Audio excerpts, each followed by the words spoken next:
Good afternoon. My name is Jürgen Steinmetz. I'm joining you from Livestream.travel and the World Tourism Network here in beautiful Honolulu, Hawaii. And with me today is actually the Minister of Tourism, the Honorable Minister of Tourism from Ecuador. And this is the Honorable Minister of Tourism, Niels Olsen. And you also see, of course, my partner, our president for World Tourism Network, Dr. Peter Tarlow. He's also joining us from Guayaquil, and he will introduce the rest of his guests in Ecuador in just a minute. From my end, I wanted to say hello to everybody who is watching us now live or is here on our Zoom event. If you still wanted to join us on Zoom, you can go to worldtourismevents.com, worldtourismevents.com, and you see this listed right as the second event right now. I wanted to introduce some known participants we see here all the time. Mudi Astudi from Indonesia. It must be very early for you. Thanks for joining us. And also Hakim Ali from Bangladesh. He has been on many of our events before.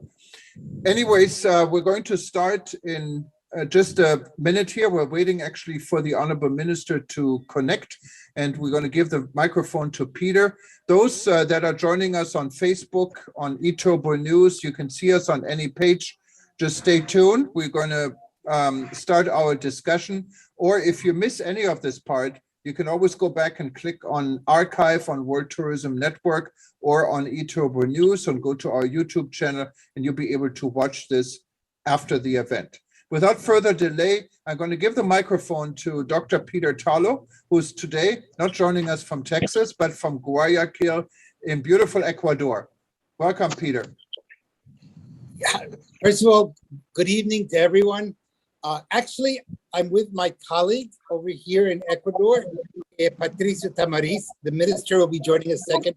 We're not in Guayaquil. We're right now in Bahia, which is a beautiful resort town in Ecuador. As a matter of fact, you can hear the ocean behind us. We're live right on the ocean. So this is really exciting. Just one rule when the minister will be interviewing him. If you have any questions, please write the questions, and Thomas Steinmetz will then be able to read the questions as we get them. But we will not be taking oral questions, only written questions this time. This is a real pleasure for me to be here. It's an absolutely beautiful country. And if you've never visited Ecuador, please do.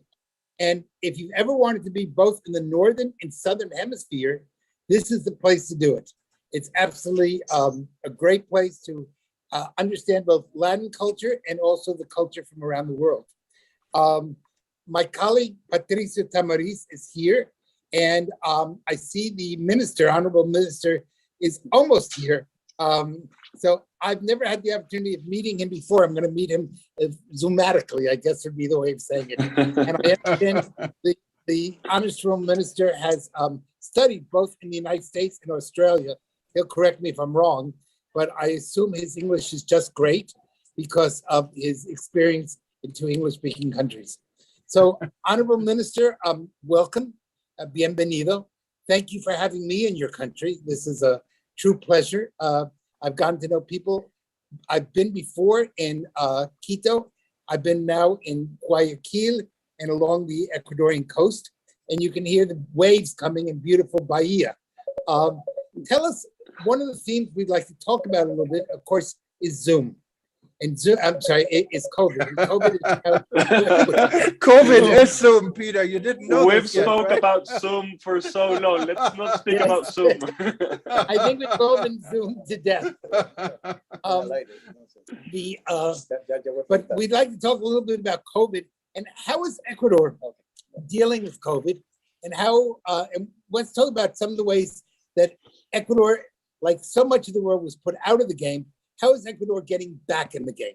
So maybe first, Minister, you could tell us a little bit about who you are. I think you're probably one of the youngest tourism ministers in the world and probably one of the most handsome. So thank you, Peter. You've been very, very kind and generous. I think I'm old enough to be your grandfather. That makes me old enough to be your father, since you were in there. Yes. No, thank you so much, guys, for Patricio. having me. Hola, Patricio. So good to see you here. Hopefully, I'll see you guys in Guayaquil. Right now, I'm in Quito. It's super cold, so I'm very jealous that you guys are in Bahia, in front of the ocean, which is absolutely beautiful. I'm gonna be in Manta on Friday, so hopefully, I might see you there. Well, hope I, I'll be back in the United States, but maybe you'll see Patricio there.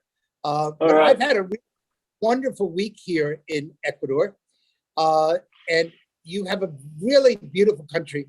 And maybe we should start off just telling people a little bit about what Ecuador has to offer, because there's so much in Ecuador, and it's really a great country. So let's talk a little bit about Ecuador.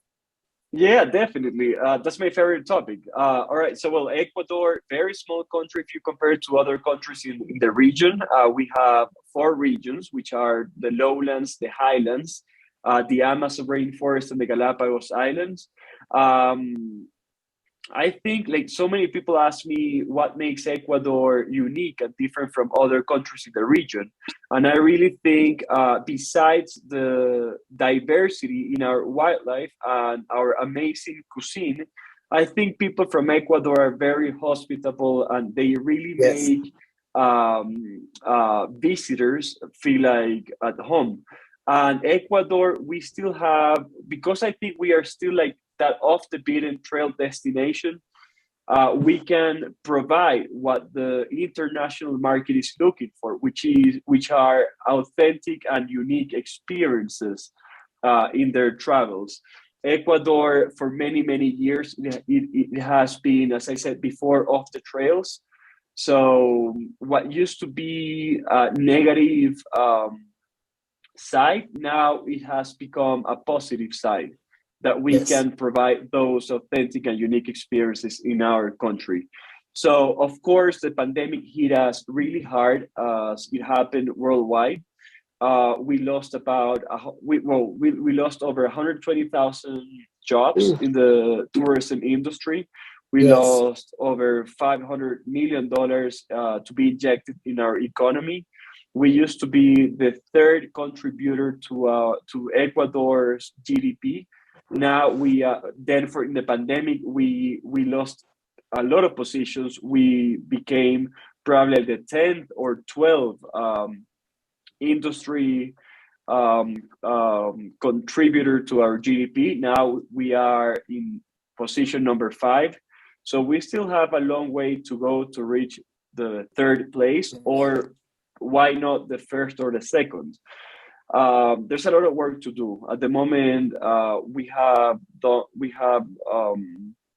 executed different actions. We just came from the United States visiting 5 different cities in only 4 days. We went with 16 tour operators and hoteliers from Ecuador to meet with over 200 travel agents, which we educated about the destination as well. So there's a lot of things going on in the Minister of Tourism, but that's something that keeps me super excited about the future. If I could support as a foreigner what you said about hospitality, I will tell you, people here are absolutely wonderful. And the hardest thing about going home on Thursday morning is when I get home, my wife is going to make me take out the garbage. But here in Ecuador, I feel like I'm a king. So everyone treats me, I don't think I've opened the door for myself for the whole week I'm here. People are really kind and gentle and really lovely. So, Minister, I absolutely agree with you. That's one of the nicest things about Ecuador. There are lots of wonderful things, but that's really one of the nicest things. And Peter, you are in Manabi. I think Manabi has the best cuisine in Ecuador. Yes. So Okay. you must be being really happy with the food over there. Hopefully, Yeah. Patricia will show you the best places. Yeah, we're going to have some peanut soup tonight. Oh, nice, nice. Yes, which I think is also in Indonesia. People have a lot of peanuts. Certainly, both Guayaquil and Quito have wonderful things for people who are looking for big cities. And maybe you can just tell us a little bit, what are some of the key attractions of Guayaquil, some of the key attractions of Quito. They're very different cities. Yeah, of course. So very different cities, and I think that's the magic of Ecuador because wherever you go, you'll find a different culture. You'll find different cuisine. You'll find different architecture. But in every city, you'll find very hospitable people, which is amazing. So regarding Guayaquil, you have beautiful attractions such as the Cerro Santa Ana or the Boardwalk, or as we call it, the Malecón 2000. But something that I think Guayaquil is thriving is with the local cuisine that we call them huecas. There's a new street called Calle Panama, which is full of amazing young chefs who are showcasing their cuisine in amazing ways. And it's more of a street food, whereas in Quito, you have, of course, the Catedral, so many beautiful places, but then the cuisine, it's a different type of cuisine. It's more kind of contemporary. You have a little bit of fine dining, but it's a complete different vibe that you find in Guayaquil. And then you have Cuenca, which is it's one of the most beautiful cities all over Latin America as well. Again, a complete different architecture. People are so friendly in Cuenca. Food is amazing. They have a thriving hospitality scene with new restaurants opening every month. You have new hotels opening as well. So I think they're doing an amazing job as well. So, Mr. Minister, what you're telling us, before we come to Ecuador, we should go on a diet and lose 5 or 6 pounds, so that when we come here, we can gain the 5 pounds back. Or you can go on a diet after your trip to Ecuador. Oh. Maybe both. or maybe you have to do both. Yeah, exactly. I mean, there are many trendy places. I've been only to Quito, so I'm not an expert on Ecuador, but I remember when I was in Quito, there's so many trendy places. You probably know, I stayed at the JW Marriott, and you just walk around and you have so many different restaurants and places to go. And it's the old town is just absolutely amazing. The center of the town in Quito, like no other capital I've ever seen, has so much history and so much culture. It's really an amazing place. And what is really for Americans is a great thing. You don't have to change your money because it's all US dollars, right? Exactly. And you have for the States, which is our priority market at the moment. So we have direct flights with New York, Atlanta, Houston, Miami, Fort Lauderdale. And now we are hearing from some of the meetings that we're having with different airlines, the possibility of connecting the West Coast of the United States with Ecuador, which that's going to be amazing news in the future. We're crossing fingers. We create the demand for this to happen in sometime in 2022. That's really wonderful. Good news. So let's go back a little bit to COVID. I know that COVID hurt Ecuador as it hurt much of the world. What is Ecuador doing? People have been telling me, but it's better to hear from you. How is Ecuador working to recover? What is Ecuador doing to make sure that people are safe? Can people come here and not worry about COVID? What's the situation when it comes to it? Unfortunately, it's the #1 topic around the world. Yeah, no, that's fine. So we have really amazing news about our vaccination program in Ecuador. So in December, so this month, we're going to have over 85% of the population of Ecuador vaccinated with at least 2 doses. So that's amazing news. Our numbers, vaccination numbers are doing amazing. We were one of the first countries in the region, in Central and South America, to have the whole tourism industry vaccinated. So people who work in the hospitality industry are already vaccinated. I think the government has done an amazing job controlling the pandemic. We have set a great example worldwide, and I think it's safe to say that Ecuador is again, a very safe destination to visit because of the vaccination numbers that we have, which are, just to give you an example, are better than the numbers in the United States at the moment. And when I say 85%, that's from kids 5 years and old and above or older. Wow. So Wow. so yeah. Yeah, well, I certainly have been walking around lots of cities here in Ecuador, and I've had no fear of that. And people are very careful. One of the things I'm really surprised, and I say this as a compliment, is people are very serious about. You see people really take the rules very, very seriously, and very few people break the rules. And that's really Yeah. a big compliment to Ecuador. Yeah, that is true, Peter. If you go to a shopping center, if you just walk down the street, people are wearing their masks. Whereas in other countries, people sometimes outside, when they are outside, they're not wearing their mask. Just to give you an example, so people are taking the biosafety protocols very, very seriously, but this doesn't create a negative experience, just a safe experience to visitors coming to Ecuador.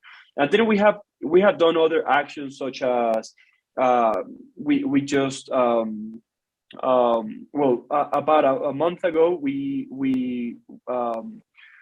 handed in 5 articles in the Ley de Desarrollo Económico that we presented to the Congress, which gave very good incentives to the tourism industry. Which I'm just not gonna share this with you because I might bore you, but that's very good for the private sector in Ecuador. Then we're working with a nomad to launch a nomad visa in the next few weeks, and that's going to allow us to attract some of the 9 million remote workers that exist in the United States only. So they can be working from Ecuador with a salary paid by their American company, and they're going to be injecting their money to our local economy. That's really great news to hear. And yes, you're absolutely right. I was recently, I went to buy a guayabera because I was in Guayaquil, and everyone told me, if you're in Guayaquil, you have to buy a guayabera. I didn't know that guayaberas came from Guayaquil. And everyone really was very careful when it came to COVID. So I think that's a really good thing. One suggestion, and maybe a problem that we're starting to see, is that the United States last week announced that you cannot come back to the United States unless you've had a COVID test in 24 hours before getting on the airplane. And that makes it a little bit difficult. My airplane leaves at 3 o'clock in the morning on Thursday. I have to make sure I have a COVID test at 12 o'clock to get the results back to be able to get on the plane that evening. So maybe it would be good if Ecuador could have rapid COVID testing around the country to kind of help people, or at least at the major airports, because that's not your fault. That's the United States is doing it, but it's made life very difficult. Yeah, I know. I know we have we don't hear you. Oh, can you hear me now? Yes, we can hear you well. All right. I don't know So, if it's me or... So yes, travelers, I think if we want to keep traveling, we definitely have to make some compromises at the moment. And we're still figuring out how to get along this pandemic. So yeah, it's a drawback for sure. But as I said before, there's some of the compromises that we need to make so we continue traveling. And of course, Minister, that is a global discussion we had here at World Tourism Network for quite some time in regards to uniforming international requirement for COVID. And I mean, from what I can see, very little has been done. World Tourism Organization has lost leadership on this, not coordinating with the World Health Organization and many others. How do you see the role for Ecuador to play in this international communication? When I look at your Minister Bartlett from Jamaica, for example, he has been going all over the world trying to make a difference and work on this. So did the Minister of Tourism from Saudi Arabia recently. What are Ecuador's plans to fit into this policy, international policy making on uniformed regulations? So we will definitely support what the international tourism trade proposes, but in Ecuador, the Minister of Health is the professional or the minister in charge of handling the pandemic. So we will definitely support what she says. Of course, we always provide her with our feedback, and we let her know what the guidelines, what's the impact in the tourism sector. But yeah, I mean, we're not health professionals, so we have to support and we have to work together with the Minister of Health, so we control the pandemic as it should be. And that's, of course, is the key thing you just said.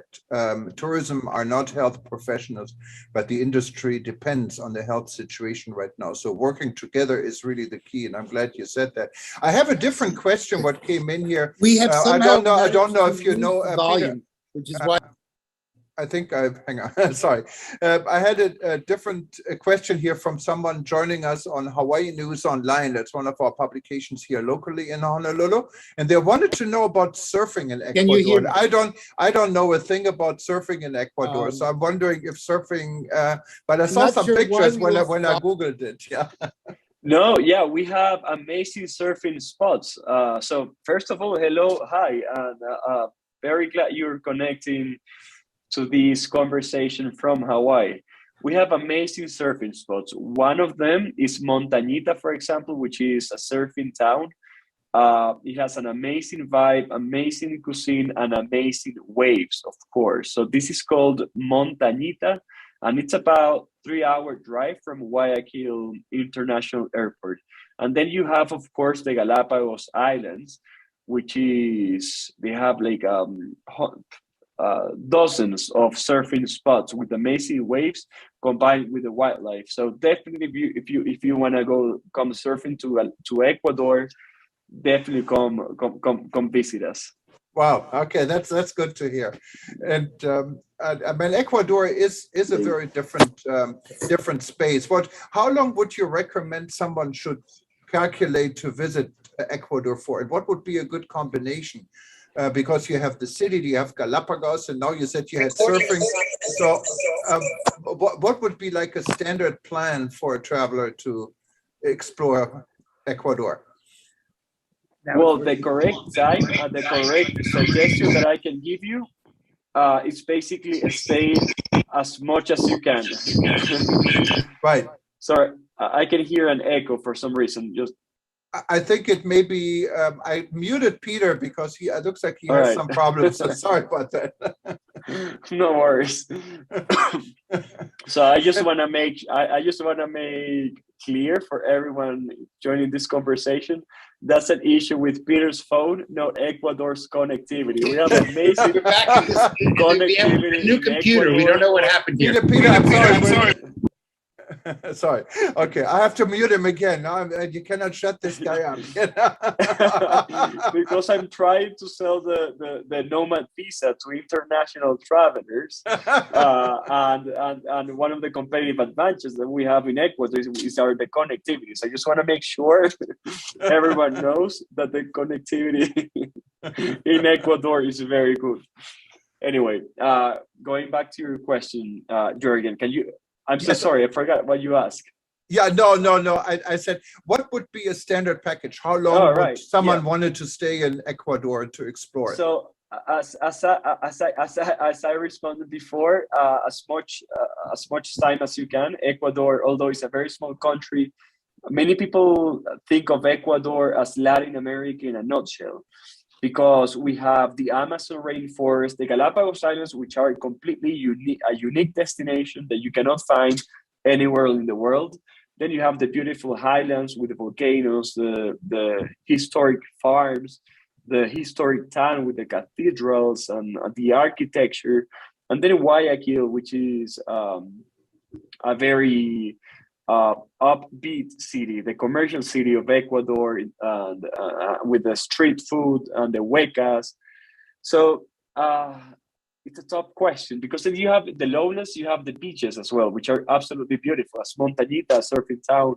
Then you have Bahia, where Patricio and Steve are at the moment, Canoa, so many beautiful places. it would be Ecuador deserves at least 10 days, at least.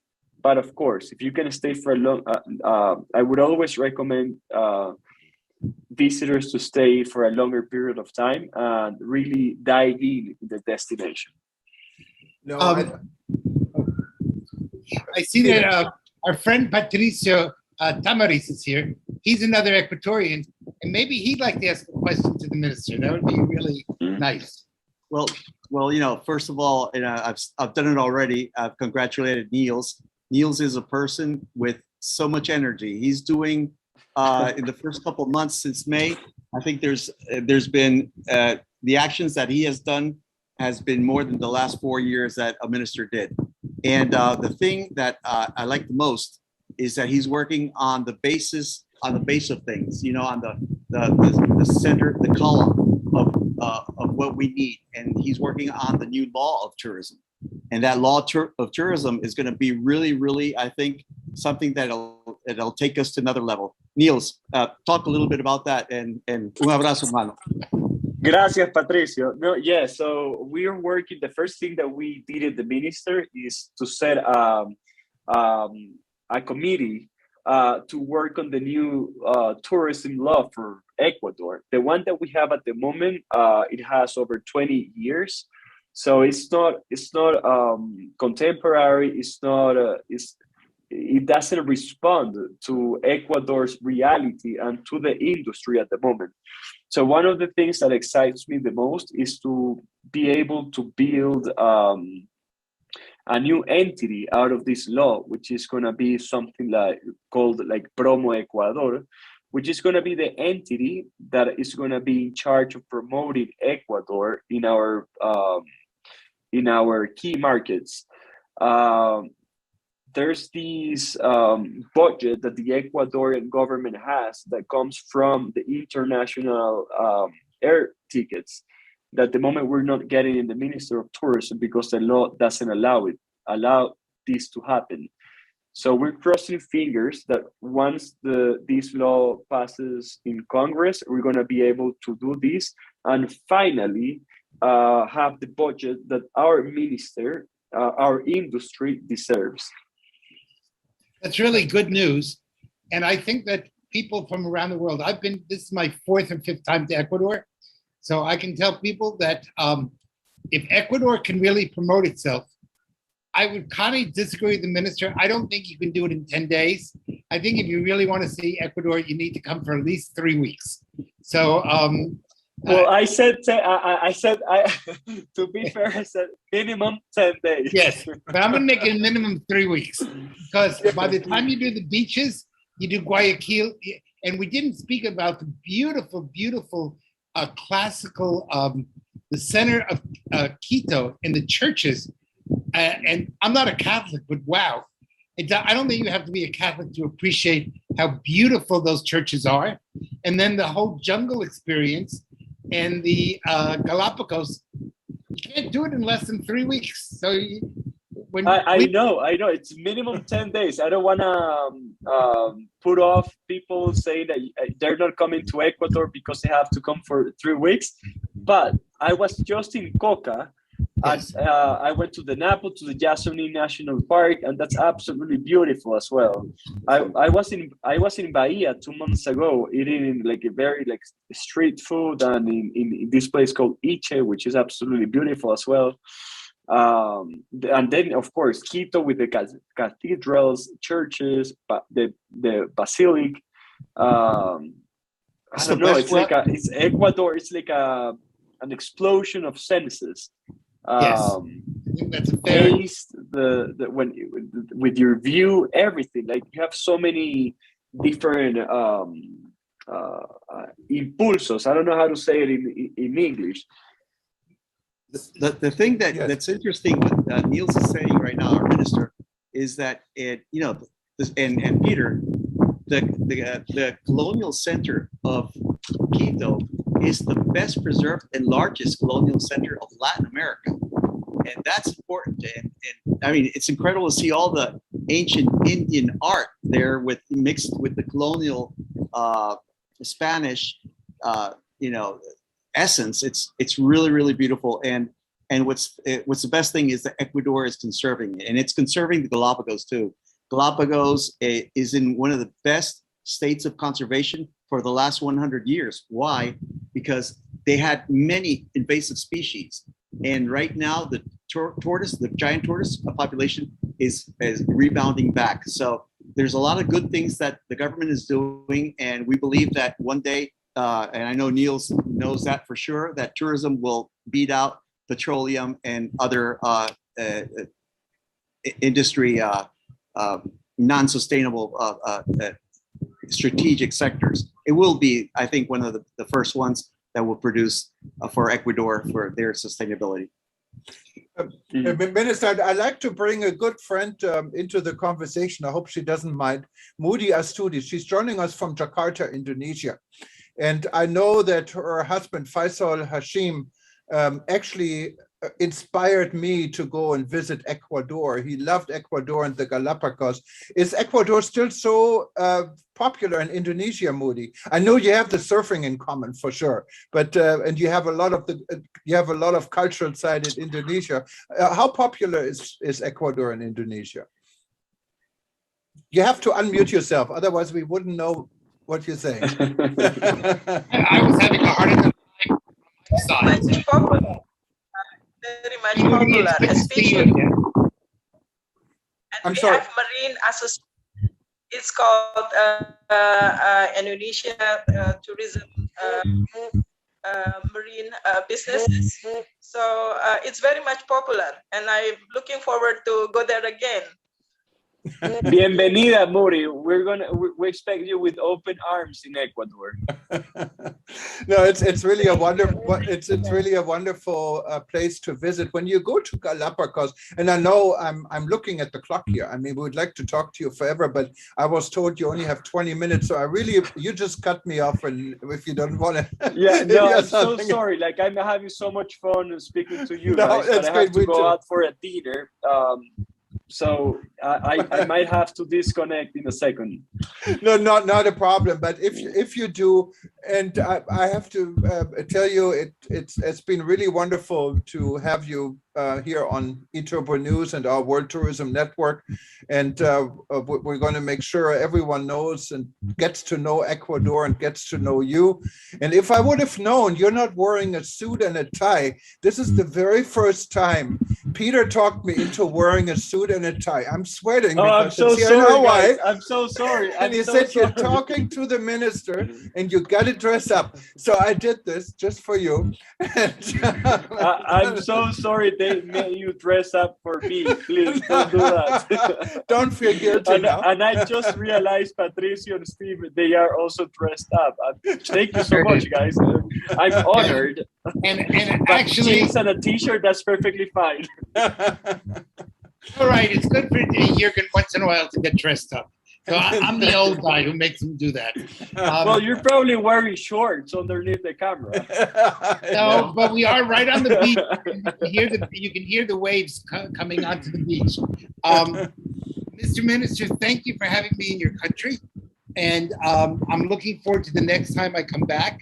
I've been having meetings across Ecuador with various parts along the beach here and the various communities in this part of the country on how we can make tourism even better.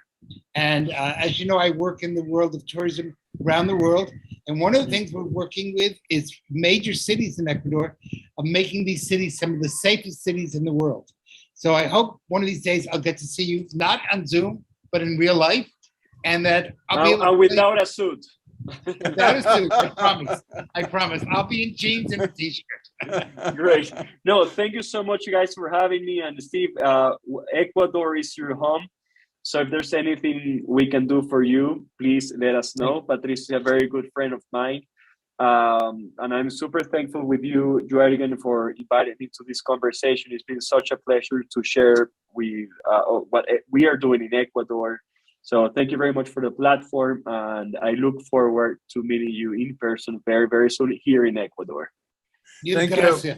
Thank you. Muchas gracias, Minister, and muchas Thank you. gracias for all the time you spent with us. And we can do this anytime you're ready. Just let us know. Have a Thank good you so evening. much. And You for too. every, Have a buenas noches. buenas Buenas noches. noches. Cambiaste. Ciao. And for everyone else who's watching us and want to watch this again, simply join us on our YouTube or go to eTurbo News anytime in the next 24 hours or even 48 hours till Friday. And we're going to repeat this session again and again so you can get a little bit more become a little bit more hungry to actually visit Ecuador. Also, for those that wanted to know more about Hawaii, our home here, we have a session on Friday live with experts about the future of the travel and tourism industry right here in the Aloha State. So if you want to join this one, just go to worldtourismevents.com. You can sign up and also be part of the live audience. For everyone else, and I hope you enjoyed the session. And if you're not a member yet of the World Tourism Network, please become a member. There's a lot more we can do and will do. We're also going to welcome you to our various WhatsApp groups to get involved. Just go to WTN.travel and click on join, WTN.travel. And you can be part of the World Tourism Network. But here from Hawaii, I can only say aloha, muchas gracias to Ecuador. And Peter, you have a good trip home when you go, Thank you. Enjoy your dinner tonight. And Yes, I will be. I'll be thinking of it, and I hope that everyone eventually comes to get to join me here in Ecuador. It's just a beautiful country, and let's hope that the world moves on from some of the new problems with COVID, because we need a break. We all need a little bit of a rest. And Patricia, thank you very much for joining us also from Ecuador, and everyone else. Good night and aloha. Good night. Bye-bye.